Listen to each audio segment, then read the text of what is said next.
nós estamos aqui hoje com o grupo, representando o grupo Mulheres pela Vida, né? Conversando hoje com a Eli Mota, que é uma assistente social de Sumaré, e que está aqui conversando comigo. Eu sou a Gisela no Chique, e vou ficar fazendo algumas perguntas para a Eli sobre o trabalho que ela faz hoje e que interessa a todas as organizações filantrópicas, organizações sociais aí, que que estão interessadas no terceiro setor.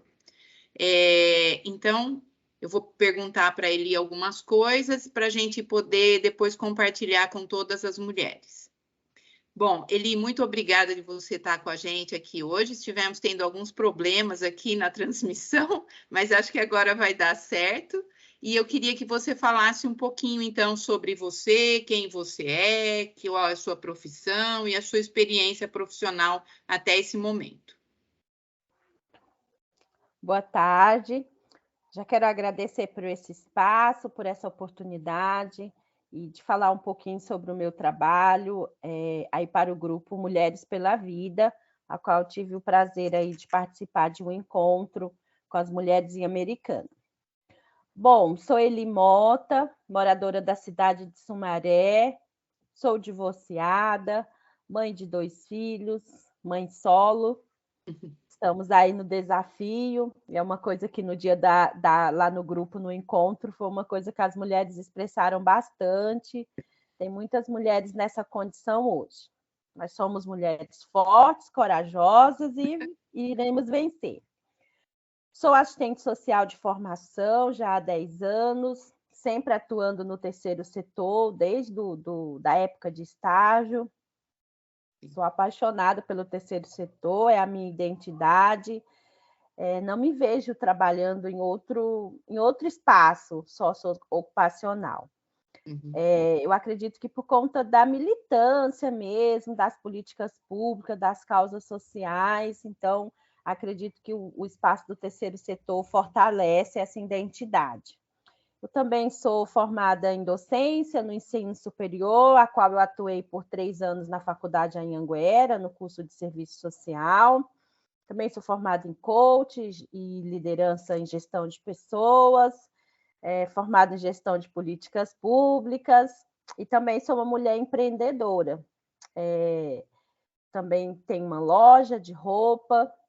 Ultimamente, aí depois da pandemia e com as questões do divórcio, que é recente, é uma coisa que eu precisei deixar um pouquinho de lado, porque tem horas que a gente precisa focar em algumas coisas. É verdade. Então, eu escolhi focar no meu trabalho, né, na minha carreira profissional, especificamente na minha empresa, que é de assessoria social, que a gente vai falar um pouco sobre o trabalho que eu executo. Uhum. Então, enquanto pessoa, é isso. Também sou uma mulher na política, atuante, fui candidata na última eleição aqui na cidade de Sumaré, candidata a vereadora. Tá. Sou uma defensora de políticas públicas. Muito bem. Eli, então, nessa sua empresa que você tem agora, ela se dedica a trabalhar com essas organizações que precisam regularizar documentações e tal. Como é o nome da sua empresa? Com quem você trabalha? E o que é que vocês fazem? A nossa empresa chama EM Assessoria Social. A minha parceira, a minha sócia, também assistente social e consultora do terceiro setor, Miriam Ravagnani, a quem a gente tem uma parceria já de trabalho há alguns anos. Antes da empresa, da formação da assessoria, já existia uma troca, né? Uma parceria muito boa, sempre do trabalho junto, também nas organizações sociais, que é a área que ela atua. E aí, há 2 anos, eu já fazia esse trabalho sozinha, individual, fazia consultoria para algumas clínicas de dependência química, para algumas OSCs, escrevia projetos sociais, mas há 2 anos a gente resolveu aí criar nossa empresa e que tem dado certo, a gente tem tido bons resultados, captado clientes, porque é uma necessidade, Gisela. Tá certo. O que é que nós observamos? As organizações sociais, ela tem um papel muito importante na sociedade. Uhum. ela vem aí com esse papel complementar do poder público, né, da atuação do Estado. Sim, E nesse sentido, as organizações elas têm muitas demandas, tá. do sentido de documentações, de regularizações, de inscrições em conselhos de direito, de captação de recursos. Então, o que não falta é demanda para assessoria técnica. Tá certo. E o que vocês acabam vendo de principais problemas que essas organizações sociais têm para poder funcionar adequadamente? A gente trabalha na assessoria desde a criação.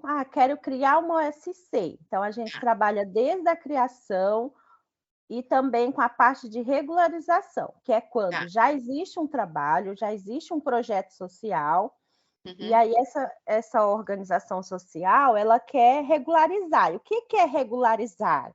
É, é a parte de regulamentação jurídica mesmo. O estatuto, por exemplo, toda organização social, ela tem que ter um estatuto, ata de Assembleia Geral, um estatuto registrado em cartório. Esse certo. estatuto ele tem que estar dentro da legislação vigente, que é a legislação 13.019, ou Hum, outras legislações específicas, depende muito da área de atuação da instituição, entendi. porque tem um leque aí. Quando a gente pensa em instituição, organização social, tem um leque, nas áreas, diferentes áreas de atendimento. Certo. Então, uma coisa que é importante é delimitar a área. Que área de atuação, né? Vou atuar com o quê? Porque a Aham, gente observa que às vezes tem estatutos muito extensos, muito complexos, e tá. aí, quando nós somos contratados para que a gente quer inscrição no Conselho de Assistência Social, que é uma das nossas principais demandas hoje, que nós mais atuamos é nesse sentido, instituições Sei. que nos contratam para fazer o processo de inscrição no Conselho de Assistência. E aí, quando a gente vai olhar o estatuto, não está contemplado o que a legislação pede. Entendi. E Tá? então as organizações costumam ter dificuldades aí para ficar em Sim, ordem, né? E, costumam. e você consegue dizer alguma lista de documentos, o que é preciso ter primeiro, o que em seguida, tal, de maneira simples que a gente possa compartilhar com as pessoas, apenas para dar uma primeira Uhum, pincelada nisso, né? sim. E seria muito bom se depois a gente tivesse algum papel mesmo escrito, né? Quais são os principais documentos? Você consegue nos falar sobre isso um pouquinho? Sim, eu vou falar um pouquinho dos primeiros passos, mas depois a gente pode disponibilizar, sim, um folder simples, básico, com essas orientações. Mas, Certo, como eu falei, tudo depende da área de atuação. Então, eu vou falar um pouco pensando numa instituição que atua na área da assistência social. tá Então, bem. essa instituição ela precisa do estatuto, as finalidades estatutárias elas devem estar voltadas para a área da assistência social, conforme a Política Nacional de Assistência Social, conforme a LOAS, que é a Lei Orgânica da Assistência Social, está dentro dos critérios da Resolução 14 de 2014 do Conselho Nacional de Assistência Social. Lá Uhum, estão previstas as formas de atuações, que é atendimento, assessoramento e defesa e garantia de direito. Então, a sim, instituição na assistência social pode atuar dessas três formas.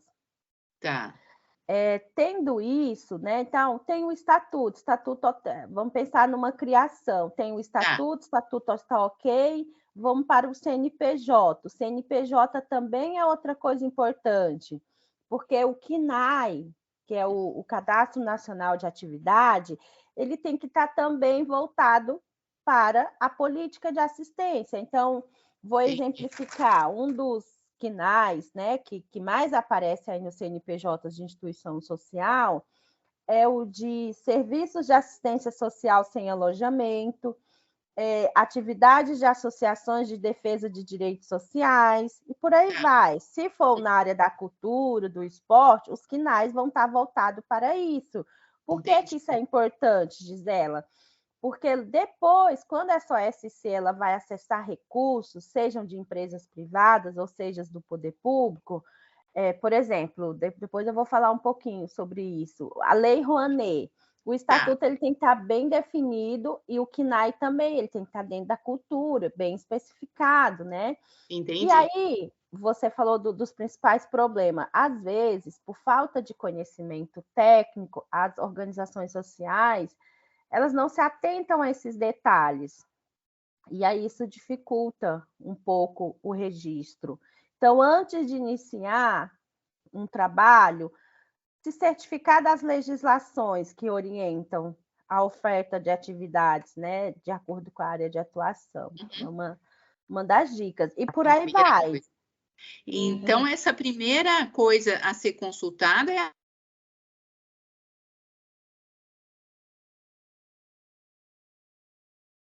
Oi?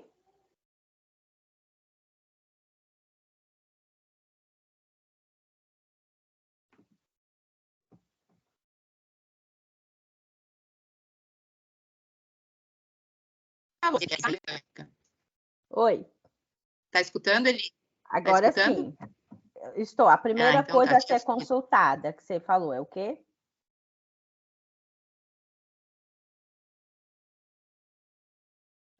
Tá ruim.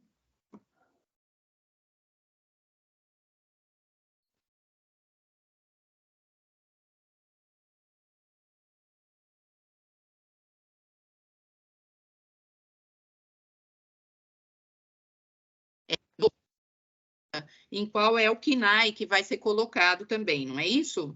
Isso, né? O CNPJ, o CNAE, né? Tá bem especificado.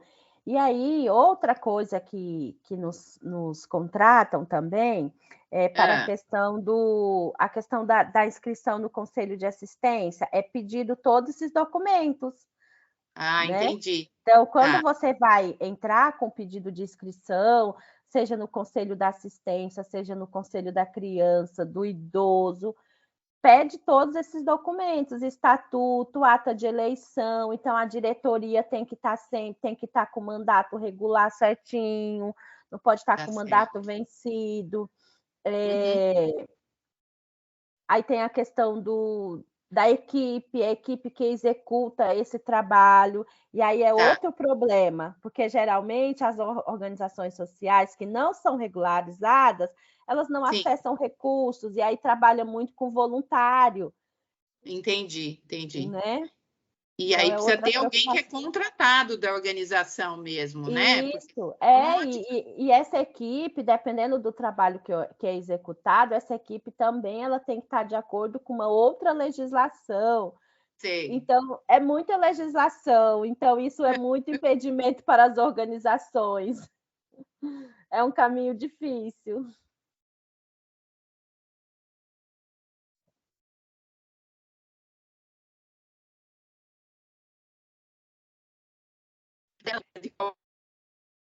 Ih, saiu de novo do ar? Tá muito ruim. Olha, não sei se é a sua ou se é a minha. Eu vou desligar o meu Wi-Fi aqui para ver. Tá bem. E se você puder puxar a sua câmera um pouquinho mais para baixo, assim, acho que era bom.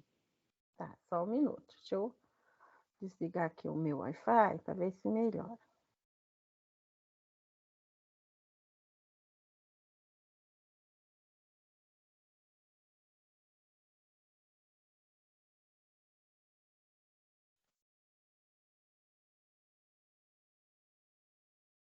Pronto, desliguei o meu. Tá bem. Arruma um pouquinho a sua câmera, porque está aparecendo muito só o seu. Isso. Agora tá bonita. Agora, tá isso. Bom? Tá ótimo, tá ótimo. Tá.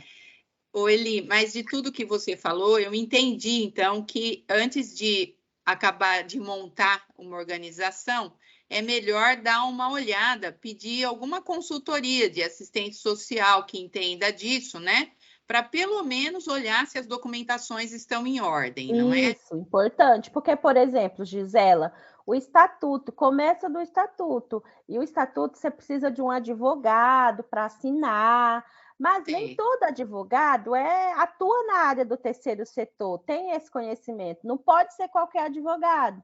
né? Entendi. Tem que ser um advogado que assine. Ou você contrata uma assessoria, alguém que saiba fazer o estatuto de acordo com o terceiro setor, e esse advogado ele só vai assinar, digamos assim. Mas, Entendi. recentemente eu fiz uma análise de uma documentação, e aí assim, aí a pessoa falou para mim, nossa, nós acabamos de fazer esse estatuto, pagamos R$ 2.000. E eu falei assim, então, e não está contemplado. Entendi. Infelizmente, você vai precisar fazer uma complementação nesse estatuto, uma pena. Então, você tem um gasto e às vezes ele não atendeu a necessidade, por isso que é importante sempre consultar se está conforme as legislações. Entendi, entendi. E tem alguma coisa que você vai conseguir passar para a gente escrito, alguma coisa de o que são os documentos principais e qual a conformidade? Embora eu tenha entendido que isso depende muito de qual é o fim, né, do trabalho daquela organização, se ela é com esporte, ou se ela é com cultura, ou se ela é com saúde, isso é que faz mudar as coisas, não é isso? Isso, exatamente, isso é o que faz mudar, porque vou dar um exemplo do inscrição no Conselho da Criança e do Adolescente, que Tá, toda cidade tem, e as instituições em geral que atuam com criança e adolescente são obrigadas recomenda-se, né, a inscrição. Existe tá, uma resolução normativa que é de acordo com o CONANDA, que é o Conselho Nacional da Criança e do Adolescente. Então, lá tem uma resolução que fala quais são os documentos que o Conselho vai pedir para dar essa certificação.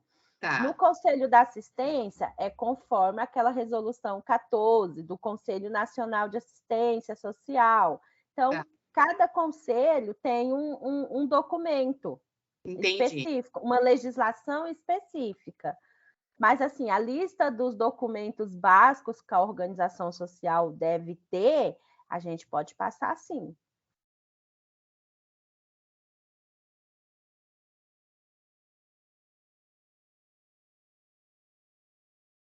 Tá ótimo. Mas aí não conseguem acessar as verbas públicas, né? Porque a organização não está de acordo. E a questão dessas verbas, ela é mais municipal, Eli? Bom, vamos lá. Como que são as verbas? Como que acontece a transferência de recursos públicos para as organizações sociais? A Tá, partir da Lei 13.019, que é o MAROSC, que é o Marco Regulatório das Organizações Sociais, toda parceria com o poder público é baseada, norteada por essa lei. tá, Lá, a orientação é que seja através de chamamento público. Como que sim, acontece isso? O município precisa de um determinado serviço e vai fazer parceria com as organizações sociais. Ele lança um edital de chamamento público. As organizações, elas vão apresentar os documentos, ela tem que ter todos os documentos, ela vai apresentar um plano de trabalho e vai ter uma concorrência. Outras instituições também vão participar. Também tem os termos de colaboração, os termos de fomento. E por aí vai. tá, Você ouviu? tá bem.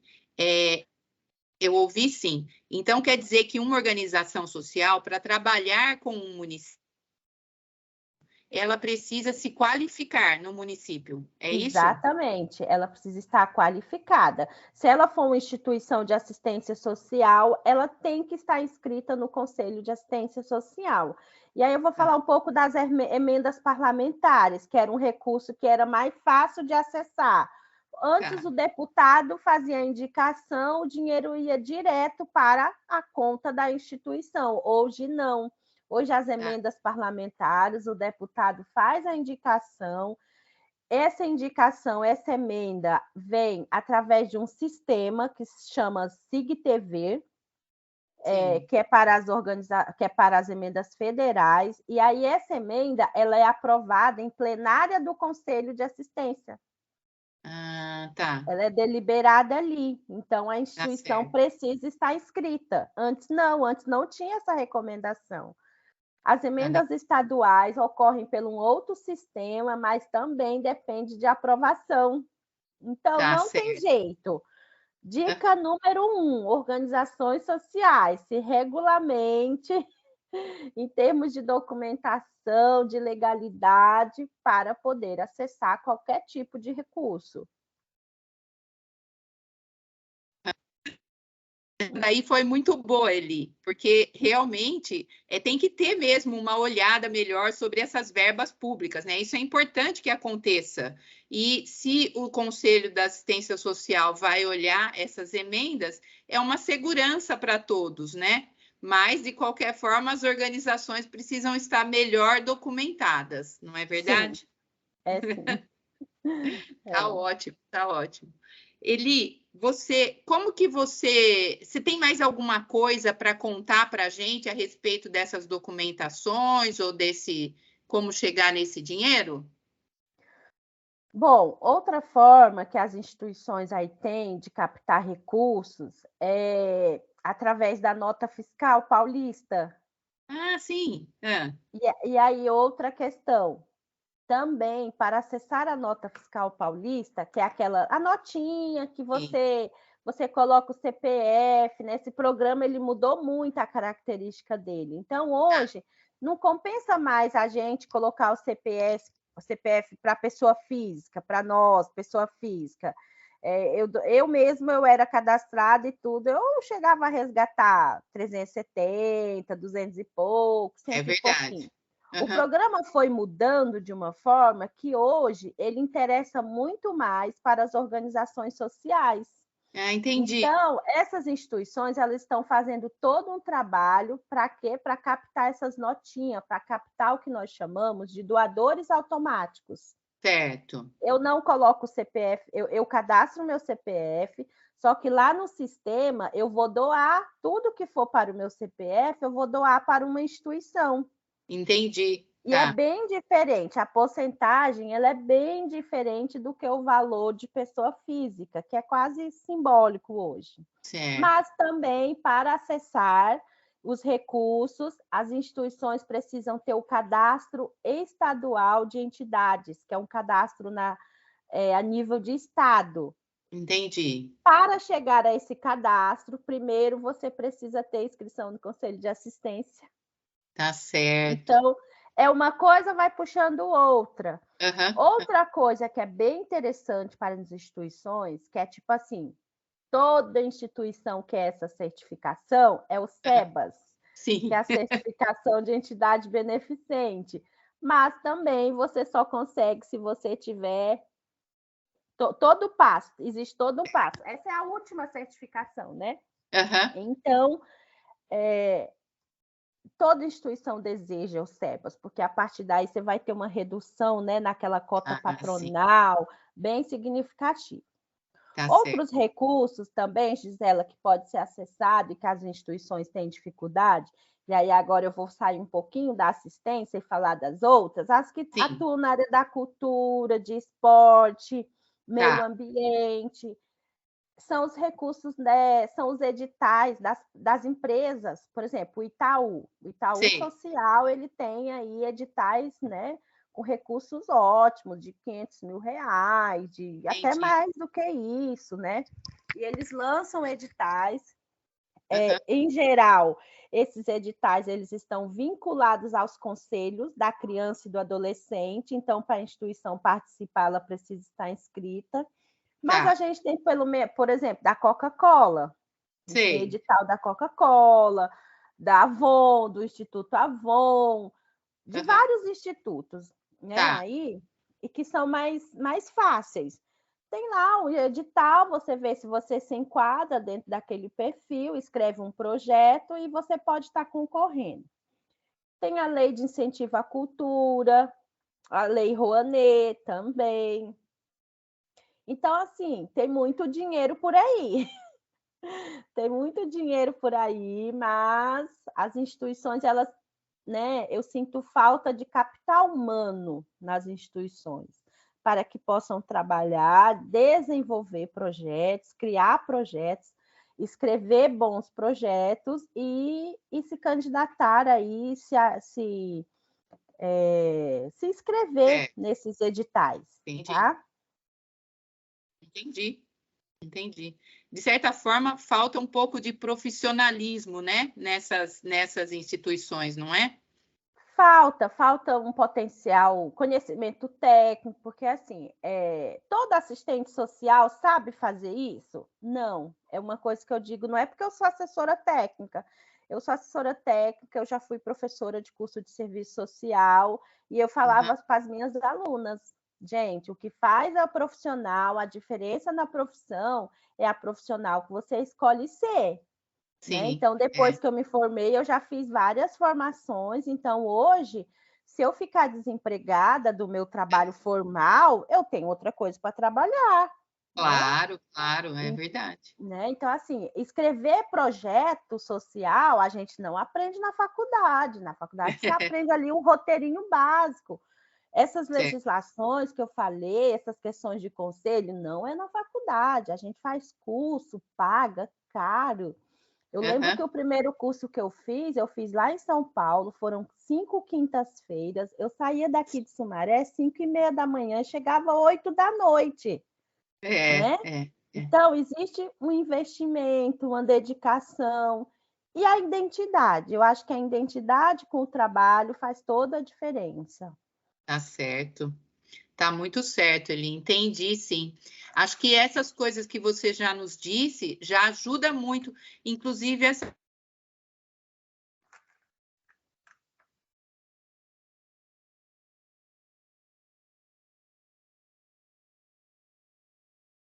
Parou um pouquinho.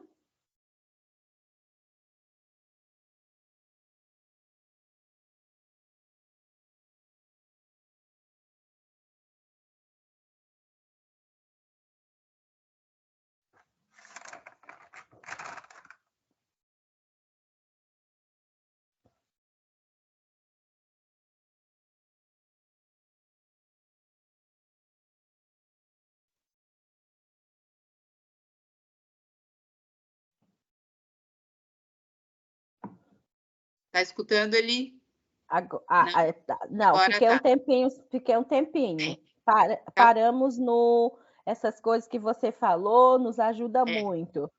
Isso, nos ajuda muito, porque a gente, pelo menos, já ficou sabendo sobre esses editais das empresas, que eu achei uma coisa bem importante, porque deve ter mesmo muitas chances, né, circulando por aí.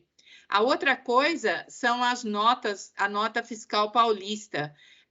Para uma pessoa física, então, o que a pessoa física tem que fazer para que esse dinheiro chegue nas instituições?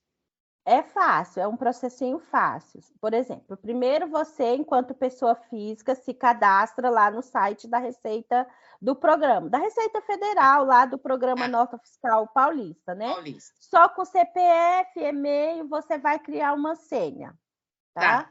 E aí você já vai, você vai começar a colocar o seu CPF, onde você for comprar, você coloca o seu CPF, tá? E aí você, depois de um tempo que você coloca esse seu CPF, você precisa fazer um primeiro resgate, ou seja, precisa gerar um crédito primeiro para você enquanto pessoa física, a partir de R$1, parece. Você já pode resgatar. Você resgatou esse R$1, aí você já pode se tornar doador automático. No próprio sistema, tem lá, doação de cupom automático. Aí lá tem várias instituições já cadastradas. Você escolhe lá, ou você... eu quero doar para a instituição... Casa das Marias. Se você pega o CNPJ da instituição, coloca lá e você habilita todas as suas notas, né? Que você coloca o CPF e para essa instituição. Que legal! Isso aí eu não sabia que era assim que fazia, e deve ter muita gente que se interessa por doar assim, né? Sim. Então, assim, quando a gente fala, vamos doar para uma causa social, para uma instituição social, Aqui em Sumaré, as instituições, elas têm feito um trabalho muito bom nesse sentido, porque, assim, as instituições, elas não podem depender só de recurso público. É verdade. Porque, às vezes, o recurso público, ele atrasa. Vou dar um exemplo dos recursos federais. A gente está com uma situação bem complicada, porque teve uma lei aí que ela fez a equalização dos recursos. Então, o recurso, um exemplo, o recurso era 10 mil, ele vem 3 mil e ele ainda vem atrasado. Só que já existia uma despesa na instituição que contava com aquele dinheiro. Eu vou deixar de pagar o salário do meu funcionário? Eu vou deixar de comprar comida para as minhas crianças porque o dinheiro federal não veio? Não. E aí, de onde que eu tiro? Então, por isso que é importante aí, além da venda da pizza, do pastel, da lasanha, do pão, né, que as instituições fazem, dos bazares, é importante ter outros recursos que são mais, como é que eu posso dizer assim, mais estáveis, né? Estáveis, isso, mais estáveis, mais garantidos. Tem instituição que tira aí em torno de 8 mil, 30 mil reais, 40 mil reais de nota fiscal. É um recurso muito bom. É verdade. Essa já foi uma boa coisa mesmo. Mas eu entendi que para acessar até esse recurso é preciso estar cadastrado de maneira adequada, né? Isso. Nos serviços aí, principalmente no Conselho de Assistência Social. Tem que estar no Conselho de Assistência, né? Se for uma instituição de assistência, tem que estar no Conselho de Assistência. Por exemplo, se é uma de cultura, não precisa estar no Conselho de Assistência, porque a legislação é diferente.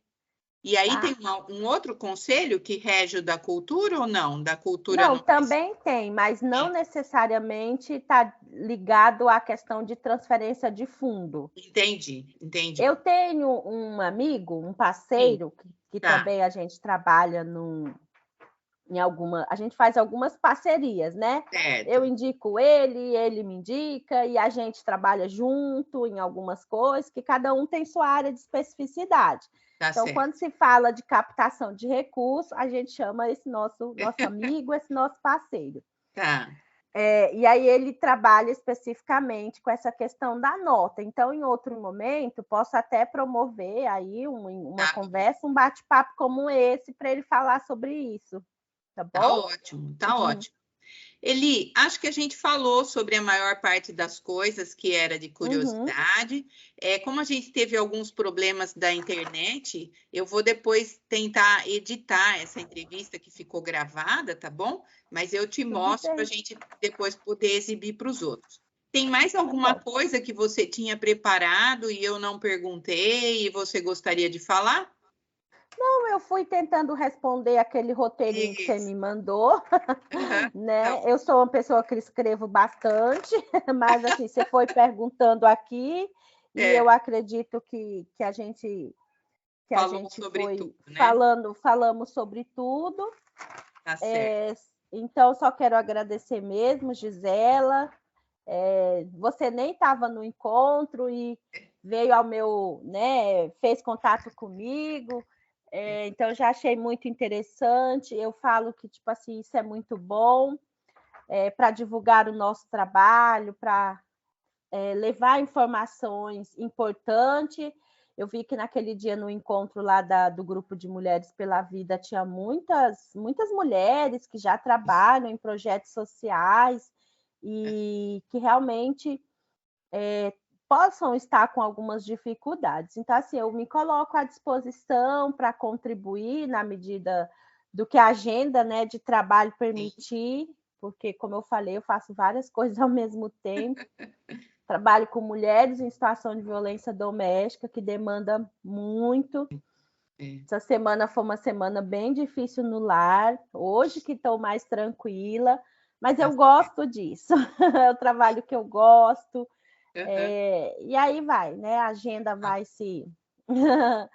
vai ficando bem cheinha, mas na medida do possível pode mandar mensagem. Quero deixar o e-mail de contato da assessoria. Tá bom. Que é emassessoriasocial@gmail.com.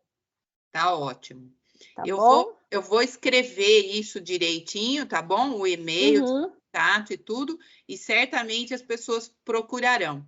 Eu agradeço muito, viu, Eli, pela sua disponibilidade aí, tá? E certamente a gente vai continuar conversando em outras ocasiões, a gente vai divulgar esse e o movimento das mulheres vai continuando, tá bem? Tá bom. Um abraço para você, tudo de bom. Beijo. Beijo, obrigada pela oportunidade. Tchau, tchau, meu bem. Até mais.